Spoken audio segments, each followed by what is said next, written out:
O Análise Direta está de volta. O tema de hoje é amor patológico e eu convido a psicoterapeuta Lu de Olivier.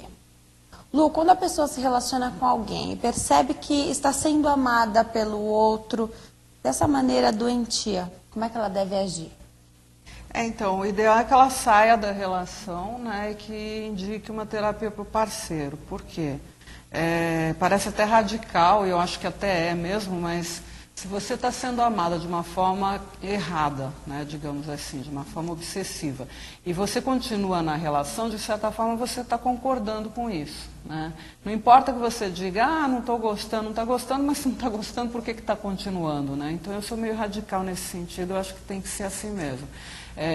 A partir do momento que a pessoa descobre, né, percebe que ela está sendo amada de uma forma muito possessiva, muito obsessiva, e ela não quer isso, né, não está lhe fazendo bem, o ideal é que ela saia, termine e fale, olha, você vai se tratar, depois você volta, a gente conversa, vê se dá para reatar, mas no momento é preferível que você faça um tratamento para depois a gente ver o que vai acontecer.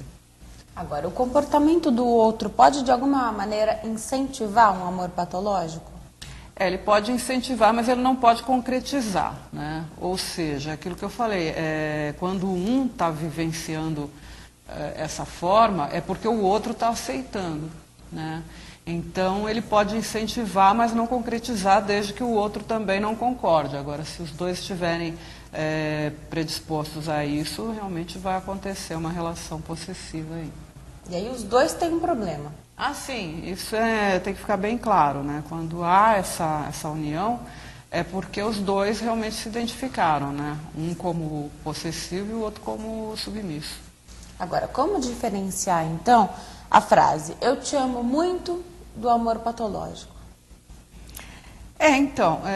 O eu te amo muito é interessante, é bom se amar alguém desde que haja uma reciprocidade, né?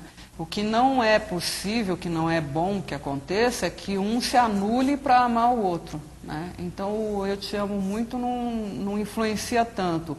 Agora, eu acho que o que mais influencia é o eu te amo para não me amar, né? Ou seja, eu não tenho nada que eu realmente ame em mim, então eu vou jogar tudo para o outro. Aí realmente é desequilíbrio. O amor patológico também existe se não tiver a reciprocidade? Ainda assim a pessoa pode amar doentiamente? Ele pode, só que ele não vai concretizar a relação, né? Aí já é diferente. Por exemplo, ele pode idolatrar uma determinada pessoa, só que se essa pessoa não entrar nessa relação, ele vai ficar de uma forma passiva, né? Ele não vai concretizar esse relacionamento. Mas aí, uma hora pode passar ou a pessoa precisa de tratamento mesmo? O ideal é que faça um tratamento, porque dificilmente vai passar. Não vou dizer que não passa, porque aquilo que eu falei, acho que cada ser humano é único, pode até ter um caso ou outro que se resolva, né? Mas na grande maioria não resolve. A grande maioria precisa realmente de um tratamento bem feito para que ele possa se equilibrar novamente. Agora, para o parceiro ou para a parceira, são claros os indícios de uma relação patológica? Dá para identificar e sair fora, ou tentar, ainda que namorando, mandar o parceiro para a terapia? Eu acho que é fácil de se identificar, porque geralmente esse tipo de relação ela começa a sufocar, né? Muita possessividade, muito ciúme, muita cobrança, então dificilmente a pessoa que está envolvida não vai perceber isso, né? Mas aí é aquilo que eu falei, ela pode perceber e continuar, e achar bom, né? Porque na verdade ser idolatrado em alguns casos é até interessante, né? Depende muito do que a pessoa está pensando ou está querendo da vida. Então aí depende muito de se juntar, né? Como eu já disse, as intenções. Mas se a pessoa não quer esse tipo de relacionamento, ela identifica com facilidade, né? É uma grande obsessão, realmente não dá para não identificar. O amor patológico está ligado a histórico familiar da pessoa? Pode estar, como pode ser algo individual, como pode ser algo causado pelo ambiente, né? Às vezes o próprio ambiente faz isso. Enfim, existem vários fatores que podem influenciar esse tipo de possessividade. A pessoa pode viver só um amor patológico ou se ela teve esse problema, se ela não se tratar, provavelmente os próximos vão ser iguais? Provavelmente ela sempre tem esse quadro, né, de desenvolver essa patologia. Assim. Mas há casos que não desenvolvem? Nesse caso que você falou, por exemplo, do ambiente que pode favorecer, incentivar, de repente ela vai para um outro relacionamento, que o cenário é outro, a pessoa lida de forma diferente. Pode não haver ou geralmente é igual sempre? Pode não haver, mas aí é uma situação única, né? Suponhamos que essa pessoa viveu essa relação possessiva por causa do ambiente que ela estava, do tipo de relação que ela desenvolveu. Suponhamos que ela indo para uma outra relação que mude todo o cenário de tudo, pode até ser que ela não tenha essa obsessão. Mas esses são casos raros, né? Geralmente quando a pessoa desenvolve uma vez, a tendência é que ela passe, ela transfira. Inclusive tem casos que é interessante a gente citar, alguns casos de pessoas que tiveram esse tipo de relacionamento com uma pessoa e às vezes a outra pessoa termina de alguma forma, ela percebe que não está bom para ela, termina. Essa pessoa, ao invés de o que estava sendo possessivo, o que estava sendo obsessivo, ao invés dele procurar ajuda, dele procurar terapia, ele já conhece uma outra pessoa e transfere, né? Isso acontece muito e ultimamente tem sido até muito comum nesse tipo de relacionamento. Por quê? Porque um que está um pouco mais equilibrado, né, ele acaba a relação, ele fala, não está bom, não estou gostando, está me sufocando, enfim. Esse que estava sufocando, que estava com possessividade, ao invés dele procurar uma ajuda, fala, poxa, terminou, é porque não estou bem, né, vou procurar. Não, ele conhece uma pessoa mais ou menos no mesmo padrão da ex, né, ou do ex, e se envolve e continua amando, quer dizer, ele acabou de conhecer a pessoa, mas ele já está apaixonado, já está amando, já está querendo fazer plano de casar e tal. Então, isso é complicado também, né? Ultimamente eu tenho notado que tem acontecido muito de casos de pessoas que têm essa relação, né? E o outro termina e ao invés dele perceber, fala, poxa, terminou, então eu vou me cuidar. Não, ele arruma uma outra pessoa, ela não arruma outra pessoa. Que ceda, alguém que ceda as vontades.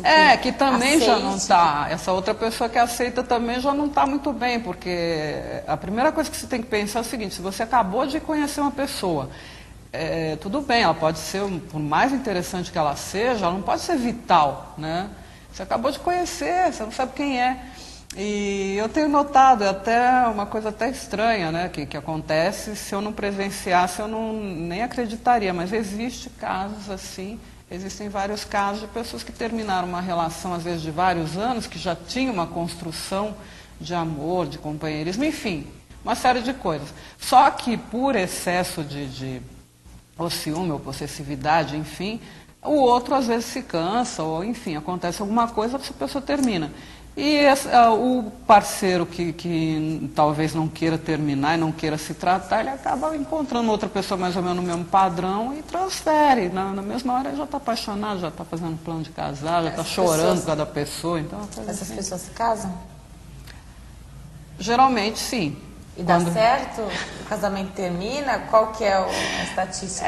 Não pode dar certo, né? Porque já é uma coisa totalmente desequilibrada. Mas isso de dar certo também é meio confuso a gente falar, né? Pode ser que dê certo, né, por um tempo, geralmente dá certo por um tempo enquanto os dois estão se iludindo, né? Quando eles terminam essa ilusão e começam a pensar realmente, o ideal é que pense, né, sobre o assunto, aí geralmente a relação termina. Ou muda, né? Ela pode mudar também, mas é difícil de mudar, acho que é mais fácil ela terminar. Quem sofre mais com o amor patológico, os homens ou as mulheres? Eu acho que isso equipara, tá? Eu não acho que tenha assim, uma diferenciação, não.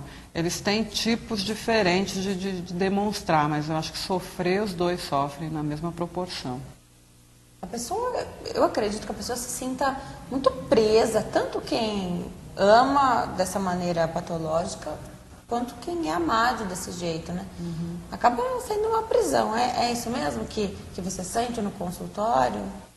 Então, é isso que eu falei, eu acho que juntam, né, aquelas necessidades e acaba sendo, fica uma relação realmente muito fechada, né? Os dois só saem juntos, não tem uma vida social separada, não tem amigos separados, geralmente são amigos que são casais também, então aquilo vai se fechando de tal. Isso quando tem amigos, né? Porque quando tem ainda pelo menos alguns amigos ainda não está tão fechada, mas existem relações em que se fecham tanto que realmente vira uma prisão, não se sai mais daquilo, né? Acaba ficando uma coisa totalmente desequilibrada. O que seria um ciúme normal?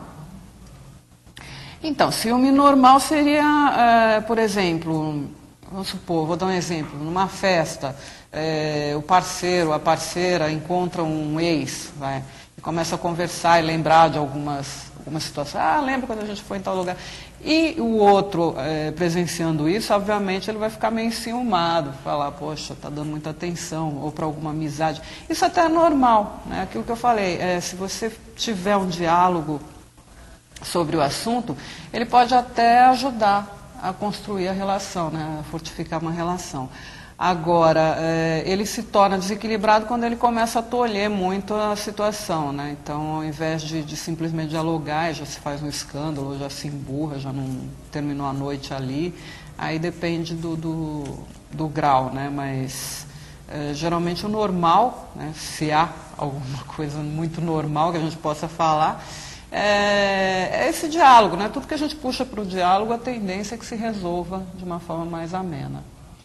O ciúme está muito ligado, o ciúme doentio, né? Está muito ligado à baixa autoestima? Geralmente está, né?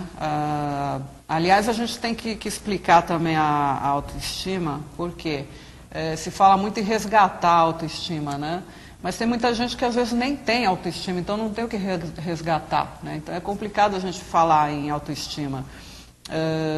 O ideal é que a gente tenha uma construção desde o nascimento, com toda a situação familiar, a gente vá montando essa autoestima, né, que é o gostar de si mesmo, na verdade, né, o cuidar de si mesmo. E algumas pessoas, aliás, a grande maioria, não tem essa construção, né?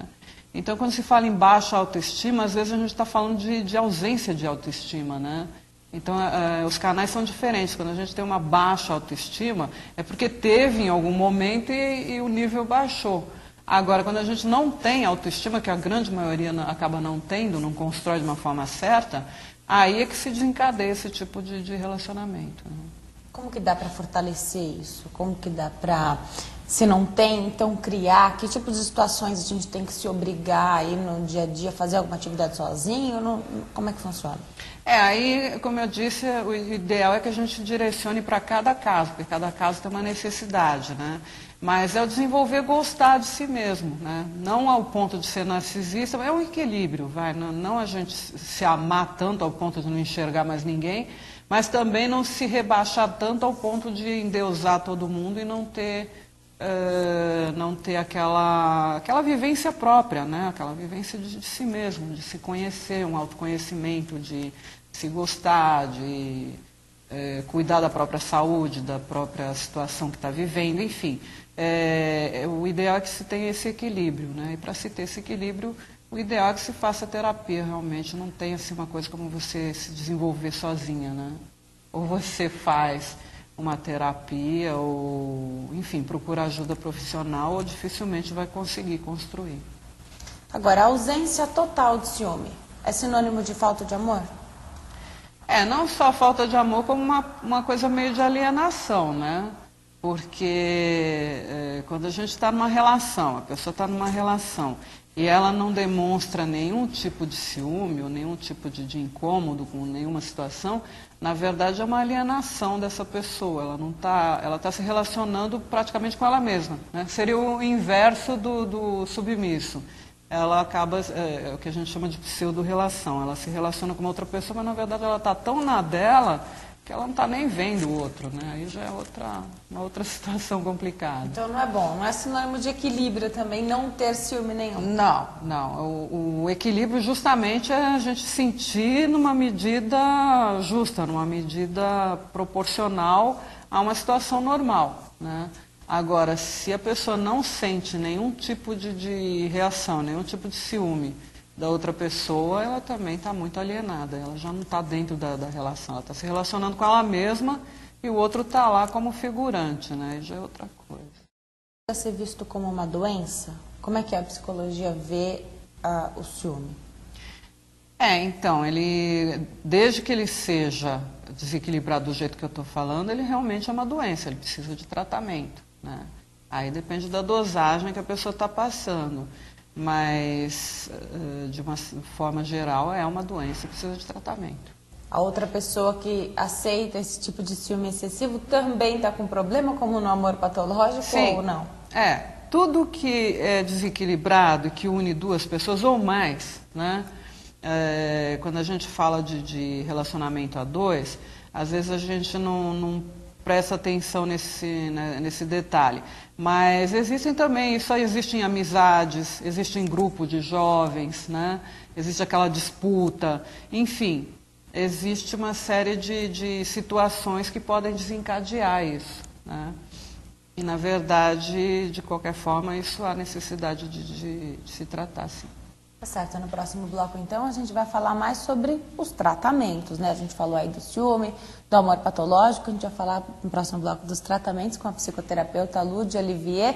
Não saia daí, a gente volta já já.